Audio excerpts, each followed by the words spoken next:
નમસ્કાર દર્શક મિત્રો, મા તે 7 ન્યૂઝમાં આપનું હાર્દિક સ્વાગત છે। હું લખન કોટડિયા, રિપોર્ટર એબલવાડા, સુરત। એક નજર નાખીએ આજના મુખ્ય સમાચાર પર।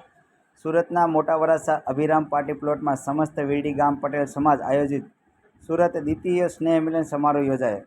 સ્નેહ મિલન સમારોહમાં સમસ્ત વીરડી ગામ પટેલ સમાજ તેમજ વીરડી ગામના ડૉક્ટર, એડવોકેટ, શિક્ષકો ઉપસ્થિત રહ્યા હતા। ત્યારે સમસ્ત વીરડી ગામમાં પટેલ સમાજ દ્વારા શિક્ષણ અને કુરિવાજ દૂર થાય તે માટે સમસ્ત પટેલ સમાજને માર્ગદર્શન આપ્યું હતું। સમસ્ત વીરડી ગામ પટેલ સમાજ આયોજન સમારોહમાં બ્લડ ડોનેશન કેમ્પ રાખવામાં આવ્યો હતો, જેમાં મોટી સંખ્યામાં ગામના બહેનો અને ભાઈઓ દ્વારા બ્લડ ડોનેશન કરવામાં આવ્યું હતું। સમસ્ત વીરડી ગામના ભાઈઓ દ્વારા ગૌશાળામાં પણ સેવા આપવામાં આવી રહી છે। ત્યારે આ કાર્યક્રમ મધર ડેના દિવસે રાખવામાં આવ્યો હતો, ત્યારે મહિલાઓ દ્વારા દીપ પ્રાગટ્ય કરી કાર્યક્રમને ખુલ્લો મૂકવામાં આવ્યો હતો। મા તે 7 ન્યૂઝ, સુરત, એબલવાડા।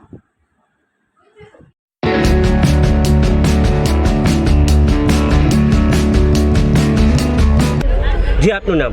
મારું નામ મયુર કોલડિયા છે। મયુરભાઈ, આજે જે સુરત ખાતે જે કાર્યક્રમ કરવામાં આવશે એના વિશે આપ શું કહેશો? આજે અમારો છે ને આમ એવું કહેવાય છે કે સંઘે શક્તિ કલો યુગે, એટલે સંઘ જે છે ને એમાં શક્તિ છે।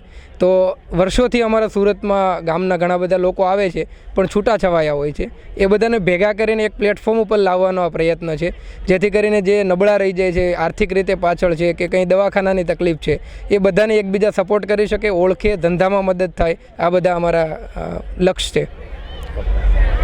એક બેન કોઈ જી, આપનું નામ? મારું નામ હરેશભાઈ સાવલિયા છે। હરેશભાઈ, શું કાર્યક્રમ કરવામાં આવે છે? અમે કાર્યક્રમ, અમારું ગામ છે વીરડી ગામ, ગારિયાધાર તાલુકાનું, ભાવનગર જિલ્લાનું। ત્યાંથી અમારો પટેલ સમાજ અહીંયા રહે છે 1200 થી 1500 માણસો। એના માટેનું એક સ્નેહ મિલન કરીએ છીએ। એમાં રક્તદાન શિબિર રાખીએ છીએ। ગામના નાના મોટા કોઈને એવા દવાખાનાના કોઈ કાર્યક્રમ હોય તો અમારા ગામના ડૉક્ટરો બહુ સારી એવી સેવા આપે છે અને એકત્ર રીતે ભેગા થઈએ છીએ અને આખો દિવસનો એવો પ્રોગ્રામ રાખીએ છીએ। કોઈને કાંઈ પણ વ્યથા હોય તો એ સમજાવે અને એકાબીજાનો સોલ્વ કરે છે।